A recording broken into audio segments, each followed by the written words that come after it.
നമസ്കാരമുണ്ടേ. ഇതാണ് നമ്മുടെ റാണി. ഇപ്പോൾ ഇവളെ ഇന്ന് കൊണ്ടുവന്നിട്ട് 7 ദിവസമായി. നല്ല മാറ്റമുണ്ട്. നമ്മുടെ തീറ്റക്രമം, അതുപോലെ തന്നെ നമ്മുടെ സപ്ലിമെൻ്റ് ലിവർ ടോണിക് കൊടുക്കുന്നുണ്ട്. നല്ല മാറ്റമുണ്ട്. നിങ്ങൾക്ക് എനിക്കെന്നും കാണുന്നതുകൊണ്ട് മനസ്സിലാകത്തില്ല. നിങ്ങളത് കമൻറ്റ് ചെയ്യുക, ഇതൊക്കെ എന്ത് മാറ്റം ഉണ്ടെന്നുള്ളത്. അടുത്തത് നമ്മുടെ നാണി അങ്ങേപ്പുറത്തുണ്ട്. നാണി ഇവിടെ നിൽപ്പുണ്ട്. നാണിയെ ഞാൻ പയ്യാങ്കരയിൽ നിന്ന് മേടിക്കുമ്പോൾ തീരെ മെലിഞ്ഞ് സൂക്ഷിച്ച് എല്ലൊക്കെ ഉന്തിയായിരുന്നു.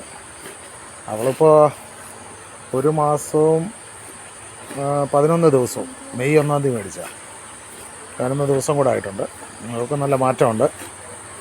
എൻ്റെ കാഴ്ചയിൽ ഞാനെന്നും കാണുന്നതുകൊണ്ടല്ല നമുക്കിതിൻ്റെ ആ വ്യത്യാസം മനസ്സിലായി. എന്നാലും ഇവർക്ക് ശരിക്കും വ്യത്യാസം വന്നിട്ടുണ്ട്. നല്ലപോലെ മാംസം പിടിച്ചു. മറ്റവൾ നല്ല ഉഷാറായിട്ടുണ്ട്. ഉണ്ടല്ലേ. ആദ്യമൊക്കെ 2 ദിവസം തീറ്റമടിയായിരുന്നു. പക്ഷേ അവളെ ആ രീതിയിൽ നമ്മൾ ശീലിപ്പിച്ചെടുത്തു. നാണിക്ക് കൊടുക്കുന്നതിനെക്കാട്ടിൽ കുറച്ചുകൂടെ ലൂസായിട്ടാണ് ഇവർക്ക് തീറ്റ കൊടുക്കുക. അവരങ്ങനെയാണ് അത് കൊടുത്തുകൊണ്ടിരുന്നതെന്ന് പറയുന്നത്. അപ്പോൾ കുറച്ചുകൂടെ നല്ല ഇനി പയ്യെ അത് ടൈറ്റാക്കി കട്ടിയാക്കി നമ്മൾ കൊടുക്കുന്ന രീതിക്ക് അനുസരിച്ചാക്കണം. അപ്പോൾ ശരി, എല്ലാവർക്കും നമസ്കാരം.